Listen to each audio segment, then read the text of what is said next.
Hi there. Welcome back to Live Bold and Boss Up. It's your girls, Steph and Ash. And today we have the pleasure of chatting with Audrey McGuckin. She's the CEO, founder of the McGuckin Group. She's also an up and coming author of Reclaiming the Fire in Your Belly. She has a podcast as well. She has an amazing story and an amazing accent. So get your listening ears ready because you're going to love listening to her. Yes. She just has a beautiful story of owning it. yes. And her success, and just, it wasn't by luck or by chance, but she did it and she owns it. And I love that. And it's wonderful to hear her story of where she came from and where she is now, to really show you that it's possible. And she's really trying to raise the bar with closing the gap on the gender gap, right? Which is, I didn't realize, she states a fact in here that we won't close that gap for another 130 years. Did she say? Mm-hmm. And that just floored me. I didn't realize that would be the length of time it would take to close that gap. So her company is all about closing that period of time, in cutting that in half, which I think is wonderful. There's an event that she's hosting where executives from eBay will be there, L'Oreal, several other large organizations, to hear these women's stories, to tell the story. And it's in Tampa, Florida, August 24th. We'll put the link in our show notes so you know where to go to get tickets. We'll be there. Come say hi to us. I only want to get more into that and hear more about it, but I feel like we need to take a step back for a second. And obviously you have had a very successful career. You now have started your own company, but before that you were in the corporate world for a very large company, leading people and talent and working with C-level executives for a very large corporation. Like, how did you get to where you are? How did you get to that and like learn everything that you're now teaching others? How did you gain that wisdom? And I'm just so interested in this.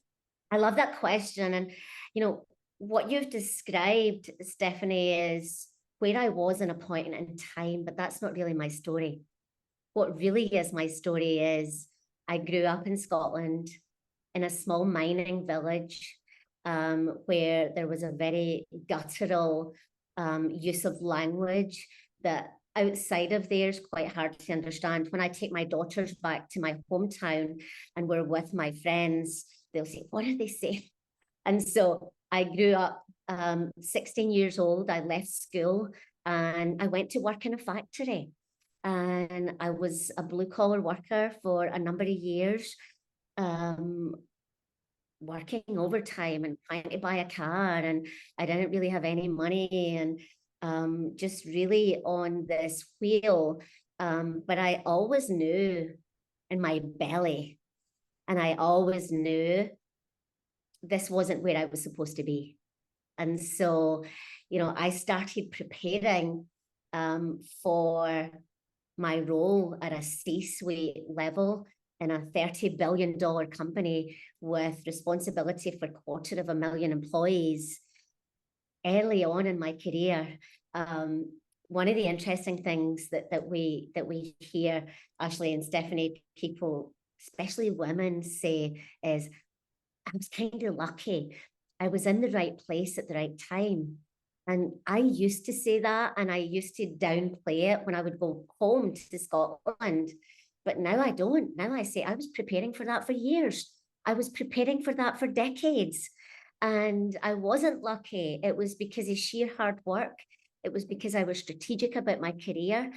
And it was because I made some bold moves and I took some risks that I found myself in that amazing position in an organization. And, that's part of my story, and it's part of my journey. And it's why I care so deeply about coaching other women to say, what's your story?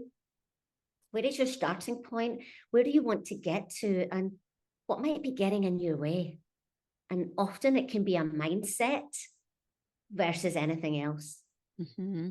No, totally. That's a long way to answer your question, Stephanie. Yeah, that was so great. And I love that you owned it. Like you owned your success. It wasn't by luck or by chance. You owned it and you were bold and you took the steps. And because of what you did is how you got to where you are today, Yeah. which that's amazing. And, you know, I often get asked, what steps did you take? You know, one of the first things I did, I was 18. I didn't have a car. I was in a small village. I knew my accent was going to hold me back at some point because my accent was different to what it is right now. And so I found a speech therapist. I had to get 3 public buses into Edinburgh 2 nights a week for 6 months. I had to climb 10 stories to get to this old lady's room where she would teach me enunciation without losing my Scottish accent. That was one of the things that I did. You know, another thing that I did is I said, I'm going to go back to school. I never went to school after I left when I was 16. I tried engineering. I hated it. I did that for a couple of years. And then, you know, I found Jabil in Livingston, and that was their first international location. And they hired me to make the coffee and type the letters and put the letters in the envelopes and then take them to the mailbox. And yet, you know, a couple of years later, they sponsored me through a 4-year business degree with a 2 years master's. And then they asked me to move to the US. And so I always knew that finding a way to get educated was going to be part of my story, right? And because I had a lot of curiosity and I knew the work that I was destined to do, I needed to have some depth in my topic. And so that was another part of my story. I left Scotland and went to the US to live. I had never been to the US before, and you know, found an apartment on Elmerton Road and lived there for a year. And my mum said, "You're going to live here? Is this what you really want to do?" And then, you know, but as soon as I put my feet on the tarmac in Tampa Airport, I knew this was going to be home for a very long time. No, I love that. Sorry, go ahead, Ash. I just wanted to say something because Audrey, you said something that I feel like is really important. You said you have a lot of curiosity. And I think that's so overlooked recently. And I think that if you have that curiosity and you attack it and you go after it and you just ask questions, I think that helps you, right, on your path, on your journey, on your steps to not being lucky, but doing the things that you need to do to go to where you want to be. Mm-hmm. Yeah. And people will ask me, what do you mean by curiosity? And so, you know, I give them some language around it. Some of the language and the questions you should be asking is, I wonder what that could be like. I wonder what could be possible. What if I did this? And so thinking about the language you use and the questions you ask yourself is one thing. But another thing is stepping out of your comfort zone. I was making the coffee and mailing the letters.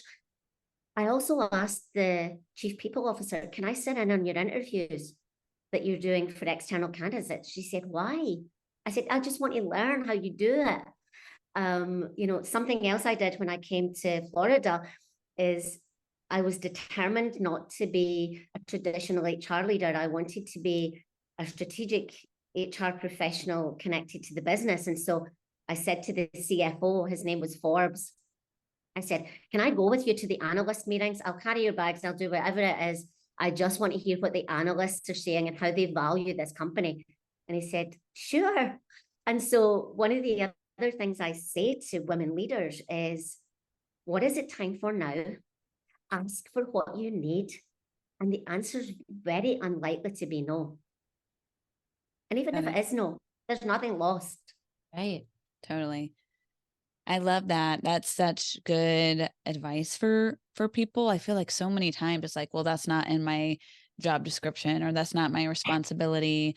But like, if you want to work your way up, like be in the office and ask to do more and just like be present and be there. And even if it has nothing to do with your position, if that's where you want to be, go to the meetings or ask to go to the meetings. That's such great advice. And we frame that. We have a special framing for that we've codified it, which is that often women's mindsets are that they overvalue hard work. I know when I got up at 7 in the morning when I was 16 and I would go to work in the factory, my mom would say to me, Audrey, just work hard and you'll get noticed. Just make sure you get there on time, don't leave early, and just work hard. So it's ingrained into us. And what I'm advocating for is work hard and be strategic.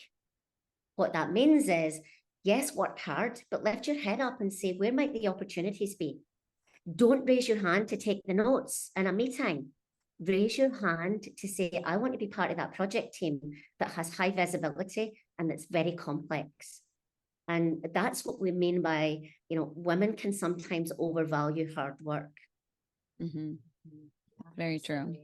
I think that's really important to, do your work and do it well and, put your effort into it. But you absolutely need to ask for things or ask to be a part of things, right? Like you said, the worst answer is no, just kind of understand that, okay, what's the worst case scenario, and be okay with that and move forward and try. And I feel like that's a lesson I've learned the hard way, like maybe almost recently within the last, 5 years or so, is you got to know where your path is, and you have to make it. You can't just sit there and work hard and expect someone else to see it and to bring you up. Yeah. And I think it's this idea of one of the other mindsets that can often hold women back is that they don't dream big enough. We will often ask women leaders, tell us about your career aspirations. Tell us about your goals. Tell us about what you imagine for yourself in the future. And mostly the answer is, I haven't really thought about it. I'm not really sure. I've been struggling with that. Corn Ferry did a huge research study where they asked women CEOs across the globe, did you know that you wanted to be a CEO before you got into that position? And only 12% knew they wanted to be a CEO. So imagine if we dreamed bigger. Imagine if we had more clarity on our goals. And it doesn't need to be defined by a job. It can be defined by fulfillment. It can be defined by the work you love to do. And so imagine how further we could go if we just took the time to say, what is my big dream? Mm-hmm. Yeah, that's so interesting. And I love too. So you were at Jabil for a long time, and that's kind of how you got your foot in the door, really, like in that world. And then you moved to the States, and then you started your own company. So that must have been a huge leap of faith. And in yourself, obviously, you knew what you could do, and you did it and left Jabil and started your own company. That was a huge, live bold moment right there as well. Yeah. And it was fascinating how I got there, because I always said I would hate to run my own company. I'm never going to be a consultant. And so I remember talking to Tim Main.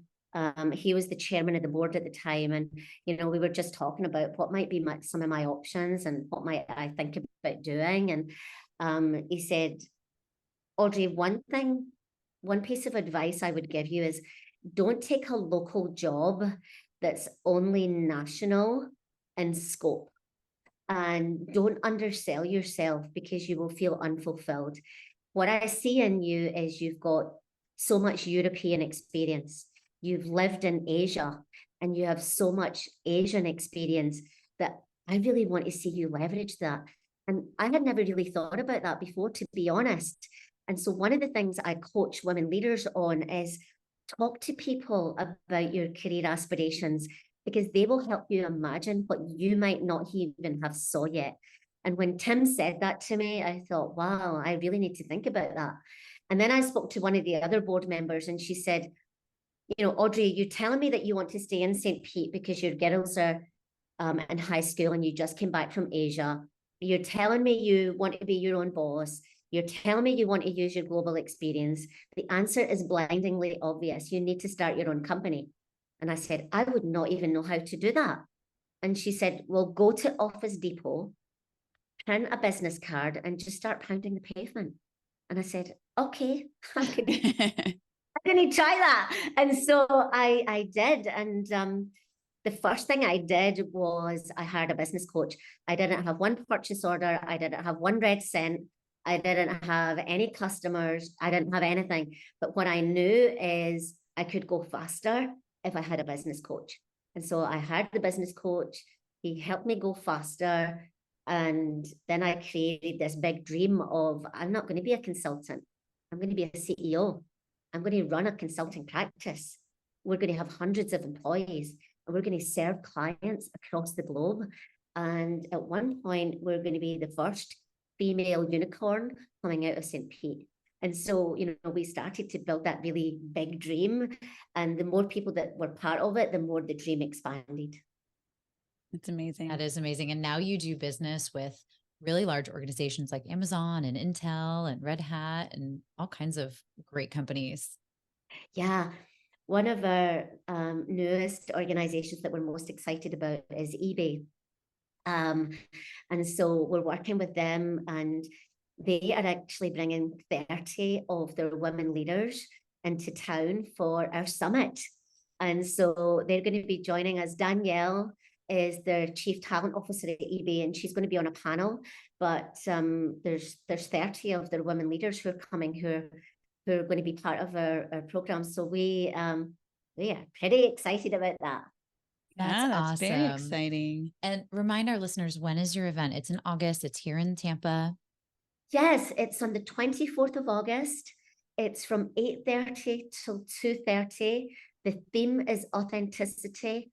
We have speakers from Microsoft, Amazon. We have speakers from Mayo Clinic, eBay. We have some amazing local speakers. Lutheran Services, Florida, are going to be taking the stage with us. Tech Data, Tampa General. And so it's just an incredible mix of very inspiring women leaders who are going to share their story, deeply personal stories that will inspire the audience to think about how they tell their story. Oh, we need to get that on the calendar for sure. That sounds like one that I don't want to miss. I don't think anyone would want to miss that. That's great. Yeah, I'll send you details after it. But thank you. L'Oreal's joining us. I also like to give a plug for L'Oreal because, I first got to meet them. I first worked with their CHRO, Stefan, who's Parisian, but he was in Manhattan. And then now they have a great presence in the Tampa Bay area, but largely unknown.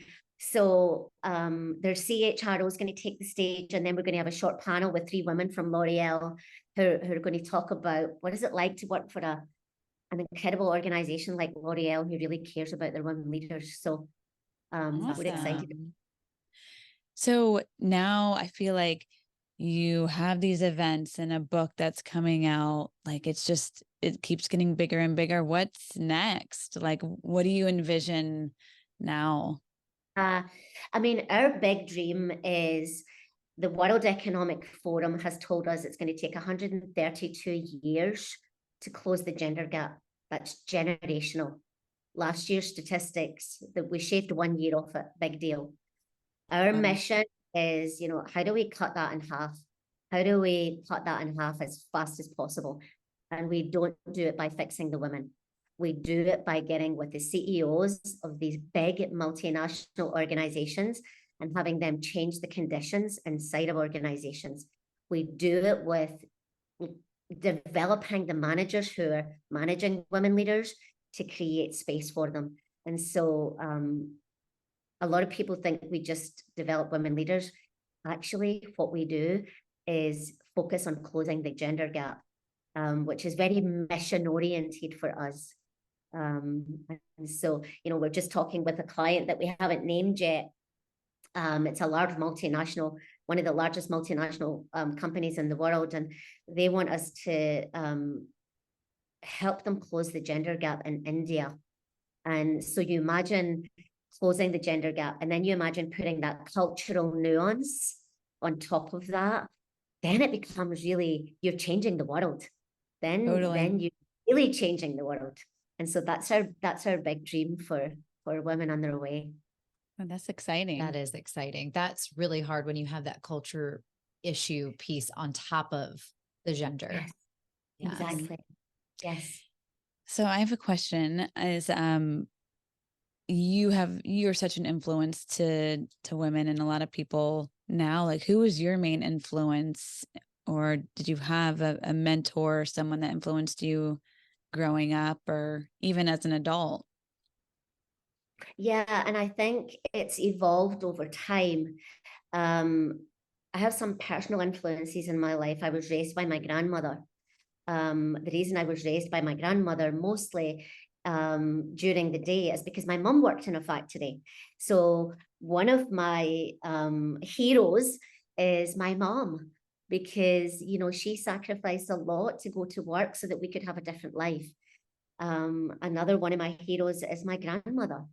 And because she helped raise me to help her daughter do what she needed to do. And I know that's the same for a lot of families. Some of my other influences and heroes and inspirations is, you know, one of them is Oprah Winfrey. She started as this awkward Black African-American woman who said, you know, I like storytelling, I like writing, and she was starting to go up against some of the talk shows in the US, and people would say to her, you're never going to be like them. And she said, I know, and I don't want to be like them. I want to be like me. And, you know, she was interviewed by the CEO of LinkedIn, and he said, did you always know that you wanted to own your own TV network show? And she said, no, heck no. You know, I wanted to write, I wanted to tell stories. And then when I realized I was good at that, I thought, well, maybe I can be on TV. Then when I was on TV, maybe I thought, maybe I can have my own show. Then when I had my own show, I thought, well, maybe I can have my own network. And, you know, I tell that story because Oprah's big dream was emergent. She never started off with this TV network. It built over time. Mm-hmm. You know, one of the other women I look up to is Alicia Keys. She talks about the words that she never uses. She never uses words like, well, I'm going to try that. Let me just see if I can do that. She said, heck no, I'm not using any of those words anymore. Now I'm like, this is what I'm going to do. This is why I'm doing it. Get out of my way. And so this idea of changing your own narrative, I think is important as well. Mm-hmm. Those are great ones. I'm literally writing that down. Yes. I like that. I didn't realize that Alicia Keys said that or did that. And I'm just thinking, okay, I'm going to try that. That's a new. I think you should try and get it on your podcast. Ooh, okay. I like that. I like that challenge. You should follow her. I like some of her thinking, and she spent a lot of time working on herself. She didn't get there right away. You know, she talks about her journey and how she got there and her confidence issues and how she built that over time. And we actually have somebody at our summit on the 24th of August. Her name's Tracy Hooper. She's going to kick us off after Gail Boyardo. And her session is words to use and words to lose. So Ashley, I think you definitely need to be there, because I think you would love that session. Yeah, I'll be in that session for sure. Have you met Oprah or Alicia Keys yet? No, but that's sure going to happen. Okay, we're going to tag them on this. You know, I'll tell you, the other person who I love is Gina Davis. I don't know if you've watched her Netflix documentary on This Changes Everything. You have to watch it. I've watched it a couple of times with my daughters. And we all know Gina Davis is an amazing actress, but she's also an advocate for women leaders. But she does it in a way that's data oriented. She hired Google to write code, to run through all of the movies, to identify, you know, where do women get speaking opportunities and how much speaking do they get? and they tie it all back to societal. And, you know, now she's actually, I believe, an advisor for Disney, so that she can be advising on The Little Mermaid and how we're talking about all those things and how our kids are taking that on. And so I really admire the work she's doing, because she tackles it from a data perspective. She's not tackling it from an emotional perspective. It's like, here's the data. There is no question. This needs to get fixed. Right. These are the facts. Yes. And there's no arguing with that. Yeah. I like that. Yeah. Well, Audrey, this has been so amazing. Thank you so much for sharing your story with us today and with our listeners. We can't wait for the summit, August 24th. We'll put a link on our show notes so that way our listeners can go there and register and attend, and to your website and your book. When is your book coming out, Yeah. Audrey? It's in final editing right now, so we're thinking probably in about 4 weeks, and it's called Reclaiming the Fire in Your Belly. Mm. And the subtitle is A Practical Guide for Women Leaders Navigating Overwhelm. And I tell some deeply personal stories where I lost the fire in my belly, and I talk about how I got it back, and share that with our readers, as well as the thing that I'm known for most is practical tips. What are the practical things we can do? So I love it. I can't wait. Yeah, that's going to be next on my list. I'm literally, no, I can't use that word anymore. I don't want to use literally, but I'm absolutely obsessed with reading books now and just getting soaked into just tips and write the stories and how to think differently and grow. Mm-hmm. Yeah, we need to Live Bold Boss Up book club, because there's so many books that we've like read and have talked to our guests about that are just so inspirational, and I can't wait till your book comes out. So we're looking forward to that. But thank you again, Audrey. As always, to our listeners, like, subscribe, rate us, and until next time, Live bold and boss up.